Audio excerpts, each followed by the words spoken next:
Shalom, salam sejahtera bagi kita semua. Perkenalkan nama saya Asri Natasha Sinaga dengan NPM 2301010062,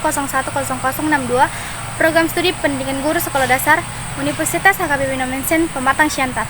Kepada yang terhormat pimpinan Bapak atau dosen dan saudara-saudara yang terhormat, pada kesempatan hari ini saya ingin berpidato tentang prospek bahasa Indonesia dalam 10 tahun mendatang.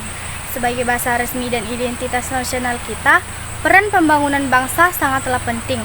Namun, dalam menghadapi tantangan global dan perkembangan teknologi, bagaimana prospek bahasa Indonesia ke depannya? Pertama-tama, mari kita lihat bagaimana bahasa Indonesia akan terus berkembang sebagai bahasa penghubung di antara beragam budaya dan etnis di Indonesia. Dalam era globalisasi, penting bagi kita untuk memelihara dan memperkaya kekayaan bangsa Indonesia dengan mengakomodasikan perkembangan baru yang menggali kosakata yang relevan dan perubahan zaman. Yang kedua, dengan perkembangan teknologi, peran bahasa Indonesia dalam domain digital akan semakin penting. Kita perlu mendorong perkembangan perangkat lunak, platform, dan konten digital dalam bahasa Indonesia agar lebih mudah merata diakses oleh masyarakat, sehingga tidak hanya menguntungkan diri sisa komunikasi, tetapi juga memberikan kontribusi ekonomi yang signifikan. Yang ketiga, dalam konteks pendidikan, bahasa Indonesia harus terus menjadi bahasa pengantar yang kuat di semua tingkatan pendidikan. Namun, kita juga perlu memberikan ruang yang lebih besar bagi pembelajaran bahasa asing, terutama bahasa-bahasa yang menjadi kunci dalam hubungan internasional dan perdagangan global. Yang keempat, sebagai bahasa yang dinamis, bahasa Indonesia harus terus mengalami evolusi sesuai dengan perkembangan zaman.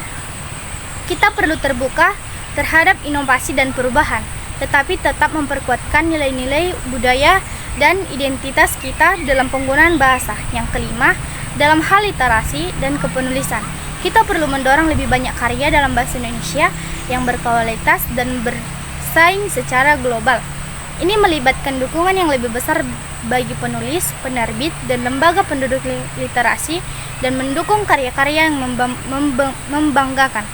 Yang keenam, dalam konteks globalisasi, kita harus terus memperkuat posisi bahasa Indonesia sebagai bahasa yang dihargai, yang dipelajari di luar negeri.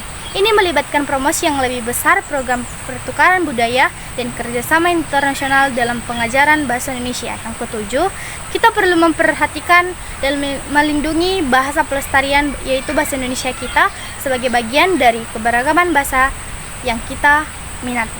Ini penting untuk memastikan bahwa warisan budaya dan identitas lokal tetap terjaga dan arus globalisasi yang terus berkembang.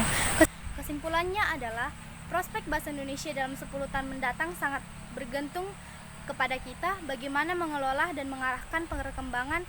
Demikian pidato saya ucapkan terima kasih.